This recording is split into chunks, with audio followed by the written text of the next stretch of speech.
Innal hamdalillah nahmaduhu wa nasta'inuhu wa nastaghfiruhu wa nastahdihi wa na'udzu billahi min shururi anfusina wa min sayyiati a'malina man yahdihillahu fala mudhillalah wa man yudlilhu fala hadiyalah. Ashhadu an la ilaha illallah wahdahu la syarikalah wa ashhadu anna Muhammadan 'abduhu wa rasuluhu la nabiyya ba'da. Allahumma salli wa sallim wa zid wa barik ala hadha an-nabiyil karim sayyidina wa maulana wa habibina Muhammadin wa ala alihi wa sahbihi ajma'in. Qala ta'ala fi kitabil karim, a'udzu billahi minasy syaithanir rajim. Bismillahirrahmanirrahim. Ya ayyuhalladzina amanu taqullaha haqqa tuqatih wa la tamutunna illa wa antum muslimun. Wa qala ya ayyuhalladzina amanu taqullaha wal tanzur nafsum ma qaddamat lighad wattaqullaha innallaha khabirum bima ta'malun. Faya ayyuhal hadirun usi nafsi wa iyyakum bitaqwallah faqad fazal muttaqun. Rabbana shrah lana sudurana wa yassir lana umurana wahlul 'uqdatan min alsinatina yafqahu aqwalana amin ya rabbal alamin. Sidang Jumat Masjid Al-Ittihad yang mudah-mudahan senantiasa dimuliakan Allah Subhanahu wa taala. Pada momen Jumat yang berkah yang mulia ini, khatib mengajak kepada diri khatib pribadi dan jamaah sekalian untuk bersama-sama meningkatkan keimanan kita dan ketakwaan kita kepada Allah Subhanahu wa taala, menjalankan perintah Allah dan menjauhi larangan-larangannya. Mari sama-sama kita bersyukur kepada Allah Subhanahu wa taala. Mari kita memuji Allah yang Maha Kuasa, yang tidak ada satupun yang melebihi kekuasaan Allah Subhanahu wa taala di dunia ini. Allah lah pencipta alam semesta, Allah yang menciptakan kita semua. Maka kepada siapa kita bertuhan? Maka kepada siapa kita berdoa, kita berharap kecuali hanya kepada Allah Subhanahu wa taala. Mari sama-sama kita murnikan tauhid kita. Jangan sampai dalam hati kita masih ada rasa atau keyakinan bahwa ada yang lebih berkuasa daripada Allah Subhanahu wa taala. Salawat dan salam mari sama-sama kita sanjungkan kepada nabi kita, panutan kita, teladan kita, Nabi Muhammad sallallahu alaihi wasallam, kepada keluarganya, sahabatnya dan umatnya yang senantiasa setia insyaallah hingga akhir zaman. Jamaah salat Jumat yang mudah-mudahan senantiasa dimuliakan Allah Subhanahu wa taala. Jumat adalah momen yang amat mulia. Hari Jumat adalah momen hari yang amat dimuliakan oleh Allah Subhanahu wa taala. Sehingga Rasulullah sallallahu alaihi wasallam bersabda dalam sebuah hadis yang diriwayatkan oleh sahabat Aus bin Abi Aus, "Inna min afdali ayyamikum yaumal jumu'ah." Sesungguhnya di antara hari-hari yang amat mulia yang dimuliakan oleh Allah Subhanahu wa taala untuk kalian, wahai umat muslim, wahai umat manusia, adalah hari Jumat. Fihi khuliqa Adam, pada hari Jumat diciptakanlah Nabi Adam alaihissalam. Wa fihi qubid, pada hari Jumat juga diwafatkan Nabi Adam alaihissalam. Wa fihi nafkhatun wa fihi sa'qah, pada hari Jumat akan ditiup sangkakala pertanda berakhirnya seluruh dunia ini. Dan pada hari Jumat pula akan ditiup sangkakala berikutnya untuk membangkitkan seluruh makhluk yang dimatikan oleh Allah Subhanahu wa taala. Maka kata Rasulullah SAW, fa'akthiru alayya minas salati fihi, maka perbanyaklah solawat pada hari itu, pada hari Jumat. Fa inna salatakum ma'rudatun alai, sesungguhnya solawat yang kalian ucapkan itu akan dihadiahkan langsung di hadapanku, Nabi Muhammad SAW. Solawat yang kita ucapkan pada hari Jumat akan langsung dihadiahkan ke hadapan baginda Nabi Agung Muhammad SAW. Mendengar hal ini, ada sahabat yang berkomentar waktu itu, "Ya Rasulullah, wa kaifa tu'radu 'alaika salatuna wa qad arimta yaquluna balita?" Bagaimana salawat ini akan sampai kepadamu wahai Rasul, sedangkan umatmu nanti ketika mereka bersalawat mungkin engkau telah wafat. Maka apa sabda Rasul? Innallaha harrama 'alal ardi an ta'kula ajsadal anbiya. Sesungguhnya Allah telah mengharamkan kepada bumi ini untuk memakan jasad para nabi. Itu artinya seluruh nabi dan rasul dari Nabi Adam alaihissalam sampai nabi kita Muhammad sallallahu alaihi wasallam, seluruh jasadnya masih utuh, tidak ada yang dimakan cacing tanah. Adapun mungkin sebagian bisa kita kunjungi, kita ziarahi, dan sebagian lagi tidak, karena tidak kita temukan di mana kuburnya, itu bab lain. Tetapi bahwasanya jasadnya masih utuh, itu adalah bukti dari kebenaran sabda Nabi kita Muhammad sallallahu alaihi wasallam. Jangankan nabi dan rasul, bahkan zaman sekarang ini tidak sedikit yang mungkin sebagian pernah melihat langsung atau sebagian melihat dari YouTube ataupun dari WhatsApp dan sebagainya. Sekian banyak umat Islam yang waktu itu memang sudah terjadi ya. Kuburnya kemudian dibuka karena tempat kubur itu akan digunakan untuk fasilitas umum. Ketika dikeluarkan jasadnya masih utuh, dan itu betul-betul terjadi. Ketika kemudian dideteksi siapakah beliau, ternyata beliau ini adalah orang-orang soleh ketika hidupnya di dunia. Ada yang mereka adalah orang-orang yang ahli ibadah, yang sholatnya luar biasa bagusnya, yang hari-harinya istiqomah di jalan Allah subhanahu wa ta'ala. Maka selagi Allah masih memberikan kita kesempatan hidup, tentunya kemuliaan itu bukan hal yang mustahil bagi kita.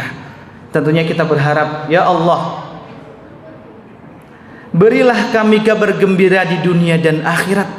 Dan di antara tanda kabar gembira di dunia adalah ketika jasad kita tidak dimakan oleh cacing tanah. Pertanda apa? Husnul khotimah insyaallah. Amin amin ya rabbal alamin. Jamaah yang mudah-mudahan dimuliakan Allah subhanahu wa ta'ala, maka tentunya kita perlu meningkatkan amalan kita, kedekatan kita kepada Allah subhanahu wa ta'ala. Dan di antara amalan yang paling utama, bahkan masuk nomor 2 rukun Islam, adalah ibadah yang menurunkannya, Masya Allah, langsung dari Allah subhanahu wa ta'ala. Rasulullah diundang ke Sidratil Muntaha untuk menerima ibadah ini, ibadah sholat. Maka tema kita hari ini berkaitan dengan sholat adalah bagaimana menjadikan sholat khusyuk sebagai energi dalam kehidupan kita. Jamaah sholat Jumat yang mudah-mudahan dimuliakan Allah subhanahu wa ta'ala. Rasulullah sallallahu alaihi wasallam pada suatu hari beliau memasuki masjid. Ketika beliau masuk masjid, kemudian ada seorang sahabat yang mengikuti beliau untuk masuk masjid. Kemudian sahabat ini mendirikan sholat Allahu Akbar. Demikian sholat sunnah sampai 2 rakaat selesai. Setelah itu beliau datang kepada Rasulullah SAW. Maka apa kata Rasulullah?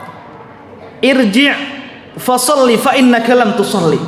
Kembalilah kamu dan sholatlah, sesungguhnya kamu belum sholat, wahai sahabatku. Maka sahabat ini kemudian menunaikan sholat lagi seperti yang pertama, Allahu Akbar, sampai salam. Datang lagi kepada Rasulullah. Apa kata Rasulullah? Rasulullah kembali mengulang kata-kata tersebut. Irji' fasalli fa innaka lam tusalli. Kembalilah kamu ke tempatmu dan sholatlah kamu, sesungguhnya kamu belum sholat. Sampai sahabat ini bingung, ada apa gerangan? Saya sudah sholat, tapi ternyata kenapa bagi Rasulullah sholat saya ini seakan-akan tidak bermakna? Maka kemudian sahabat ini bertanya kepada Rasulullah, ada apa gerangan dengan sholat beliau, dengan sholat sahabat ini? Maka Rasulullah SAW menjawab beberapa rukun sholat, dan diantaranya disebutkan beberapa rukun itu kata-kata tatma'innu, hatta tatma'inna sajidan, hatta tatma'inna raki'an, dan seterusnya. Itmi'nan, tuma'ninah. Mungkin kita sering mendengar kata-kata tuma'ninah, dan khusyuk pun sering mendengar, dan mungkin banyak dari kita yang sudah tahu perbedaannya. Tapi dalam mimbar yang mulia ini, izin khotib untuk mengutip sekali lagi agar kita betul-betul faham apa perbedaan antara tuma'ninah dan khusyuk. Tadi sahabat tadi disuruh oleh Rasulullah SAW mengulang sholatnya. Kenapa? Karena sholatnya tidak tuma'ninah, sholatnya tidak tenang. Maka kata tuma'ninah ini lebih kepada amalan fisik kita, amalan rukun fisik kita ketika kita melaksanakan sholat. Tapi khusyuk adalah akumulasi dari itu semua, tapi lebih fokusnya adalah kepada amalan hati. Dan tentunya amalan hati ini tidak akan bisa tercapai kecuali seseorang melaksanakan sholatnya dengan sempurna. Maka boleh dikatakan mustahil orang sholatnya tidak tumakninah tetapi dia merasa khusyuk. Karena belum tentu juga orang yang sholatnya tumakninah itu bisa mendapatkan khusyuk, apalagi orang yang sholatnya tidak tumakninah. Maka orang yang sholatnya tidak tumakninah tidak sah sholatnya. Bagaimana maksud tidak tumakninah? Contoh, misalkan setelah selesai membaca Al-Fatihah, kemudian surah pendek atau surah panjang, kemudian dia sujud, membaca doa sujud, tetapi seakan-akan tidak ada berhenti sebentar ketika membaca doa dalam rukuknya. Allahu Akbar, subhana rabbiyal azim wa bihamdi, sami'allahu liman hamidah. Langsung seperti itu. Tidak ada kemudian berhenti sebentar. Allahu Akbar, subhana rabbiyal azim wa bihamdi. Sekali boleh, 3 kali boleh, ataupun dan bacaan yang lain. Kemudian baru sami'allahu liman hamidah. Maka hati-hati. Mari sama-sama kita berhati-hati dan mari kita lihat anak-anak kita, istri-istri kita yang menjadi tanggung jawab kita. Sudahkah sholat mereka sah? Sudahkah sholat mereka tumakninah? Tapi sebelum kepada mereka, lihat dulu diri kita masing-masing. Sudahkah sholat kita tumakninah? Sudahkah sholat kita sah atau belum? Kalau seseorang sholatnya saja tidak sah, bagaimana akan diterima oleh Allah Subhanahu wa ta'ala? Kalau sholatnya tidak sah, bagaimana dikatakan sholat itu khusyuk? Wal'iyadzu billah. Maka dalam sebuah hadis dari Sayyidina Abu Hurairah radhiyallahu anhu, beliau meriwayatkan bahwasanya Rasulullah sallallahu alaihi wasallam bersabda, "Innar rajula la yusalli 60 sanah wa ma tuqbal lahu salatun." Ada seorang laki-laki 60 tahun lamanya melakukan sholat, tapi tidak satu pun sholatnya diterima oleh Allah Subhanahu wa ta'ala. La'allahu yutimmu ruku' wa la yutimmu sujud, wa yutimmu sujud wa la yutimmu ruku'. Terkadang rukuknya sempurna tapi sujudnya tidak sempurna, dan terkadang sujudnya sempurna tapi rukuknya yang tidak sempurna. Maka berhati-hati. Ibadah kita yang paling utama, yang membedakan kita dengan orang-orang lain, dengan umat-umat lain adalah sholat kita. Rasulullah SAW bersabda dalam hadis yang diriwayatkan oleh Anas bin Malik, sahabat Anas bin radhiyallahu an, "Awwalu ma yuhasabu bil 'abdu yaumal qiyamati shalah." Amalan yang pertama kali akan dihisab oleh Allah Subhanahu wa ta'ala adalah salat. Fa in salahat salaha sa'iru amalih. Kalau salatnya baik maka akan dinilai baik amalan perbuatannya. Wa in fasadat, kalau salatnya rusak, fasada sa'iru amalih, maka seluruh amalannya akan dinilai buruk. Apa maksudnya? Khatib berusaha kemudian mentadaburi dan melihat tafsir tentang ayat ini, tentang hadis ini. Kami korelasikan dengan firman Allah Subhanahu wa taala surah Al-Ankabut ayat 45. A'udzubillahi minasyaitonir rajim. Bismillahirrahmanirrahim. Utlu ma uhiya ilaika minal kitabi wa aqimis shalah. Innas salata tanha 'anil fahsya'i wal munkar. Al-ayat surah Al-Azim. Bacalah olehmu wahai Muhammad apa yang diturunkan kepadamu dari kitab, dari Al-Quran. Wa aqimis shalah, dan dirikanlah olehmu salat. Innas salata tanha 'anil fahsya'i wal munkar. Sesungguhnya salat itu mencegah seorang hamba dari perbuatan keji dan mungkar. Maka pantaslah dikatakan dalam hadis tadi, orang yang sholatnya baik, amalan yang lain akan dinilai baik. Kenapa? Orang yang sholatnya baik, orang yang sholatnya khusyuk, insya Allah amalan kesehariannya akan baik. Sholatnya menjadi energi positif baginya. Setiap sholat yang dia lakukan akan diikuti dengan amal-amal soleh setelahnya. Maka seorang ulama pernah ditanya, bagaimana untuk mengetahui bahwa seseorang itu sholat khusyuk atau tidak? Kata ulama ini, lihatlah dari salam sampai ke takbir. Orang yang bertanya ini bingung, bagaimana sholat dilihat dari salam sampai ke takbir? Bukankah salam itu adalah rukun yang terakhir, salam, dan takbir itu, takbiratul ihram, adalah rukun yang pertama? Kenapa sholat dilihat dari salam dulu kemudian takbir, bukan dari takbir sampai salam? Jadi jangan dilihat hanya sholatnya, fisiknya saja, tapi bagaimana amalan-amalannya setelah sholat. Orang yang sholatnya khusyuk, insya Allah akan menjauhi dari perbuatan maksiat, perbuatan keji dan mungkar.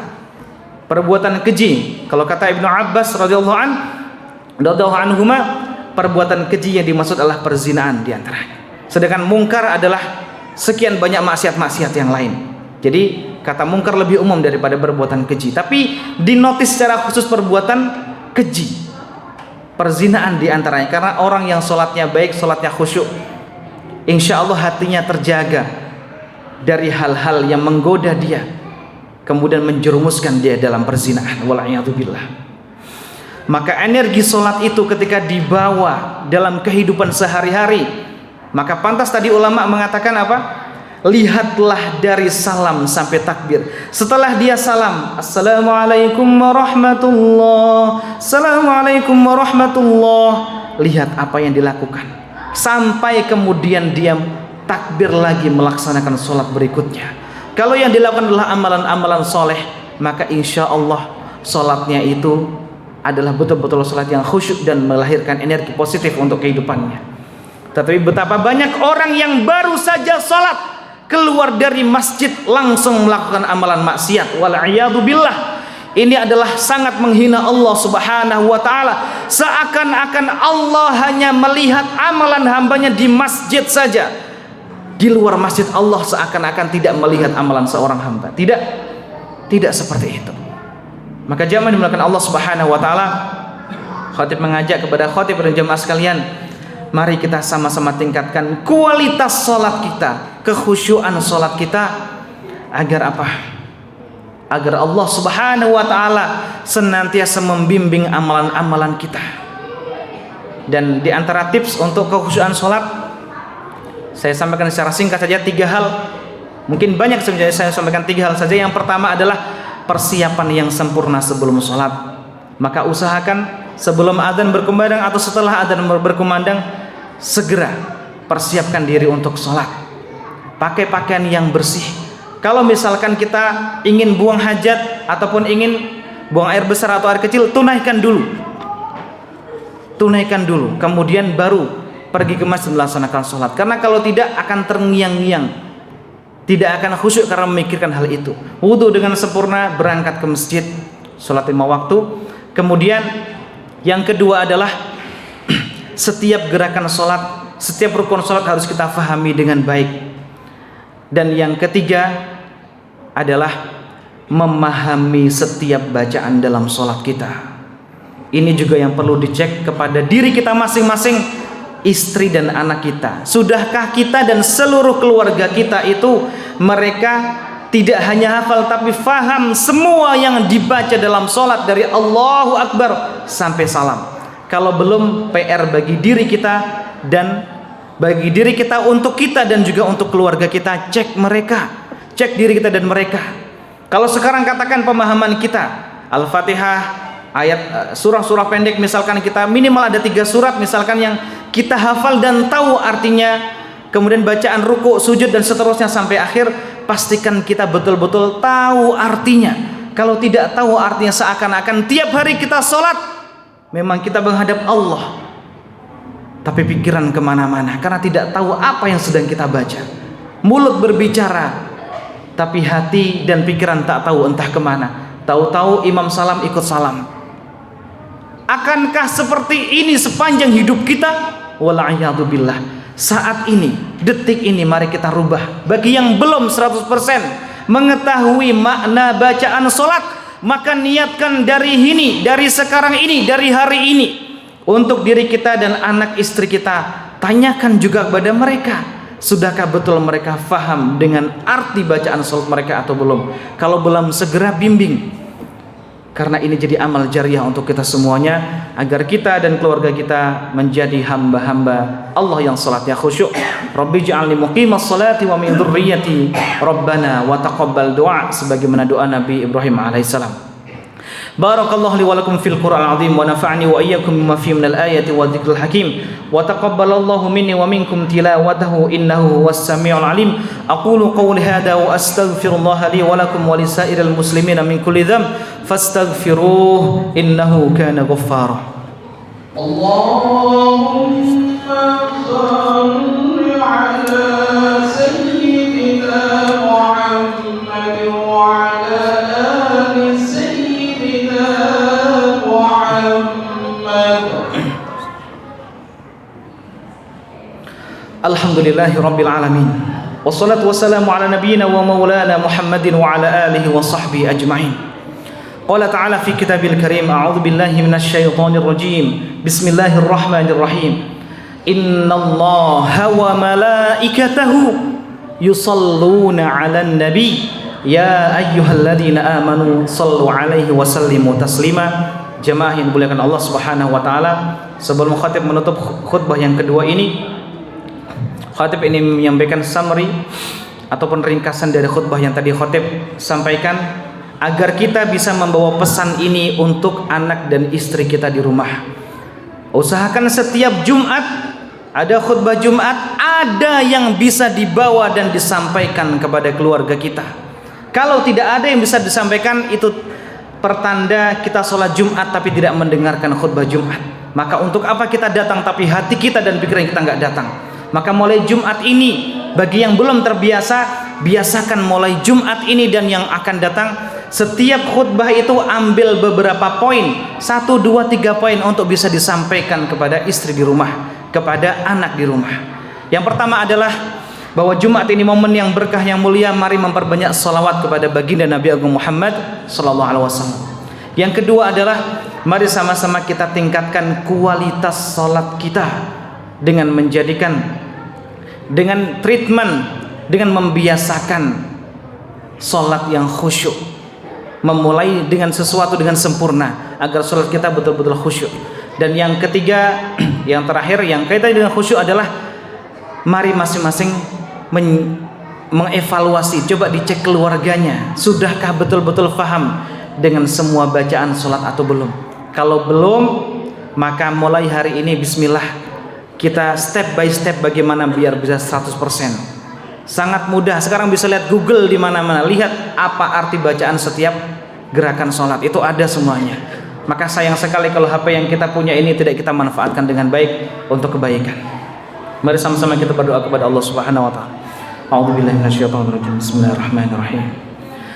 Alhamdulillahi rabbil alamin, wassalatu wassalamu ala nabiyyina wa maulana Muhammadin wa ala alihi wa sahbihi ajma'in. Allahumma ighfir lil muslimina wal muslimat wal mu'minina wal mu'minat al ahya'i minhum wal amwat. Nas'aluka ridhaka wal jannah wa na'udzu bika min sakhatika والنار. ربنا اجعلنا مقيم الصلاة ومن ذريتنا ربنا وتقبل دعاء. اللهم اجعلنا وأهلنا وذرياتنا وإخوتنا وتلاميذنا من أهل القرآن الذين هم أهلك وخاصتك. اللهم أصلح ولاة أمورنا. اللهم انصر الإسلام والمسلمين. اللهم رد مسجد الأقصى إلى رحاب المسلمين. ربنا آتنا في الدنيا حسنة وفي الآخرة حسنة حسنة وقنا عذاب النار وصلى الله على سيدنا محمد وعلى آله وصحبه وبارك وسلم والحمد لله رب العالمين عباد الله إن الله يأمر بالعدل والإحسان وإيتاء ذي القربى وينهى عن الفحشاء والمنكر والبغي يعظكم لعلكم تذكرون فاذكروا الله العظيم يذكركم واشكروا على نعمه يزدكم ولذكر الله أكبر والله يعلم ما تصنعون أقيموا الصلاة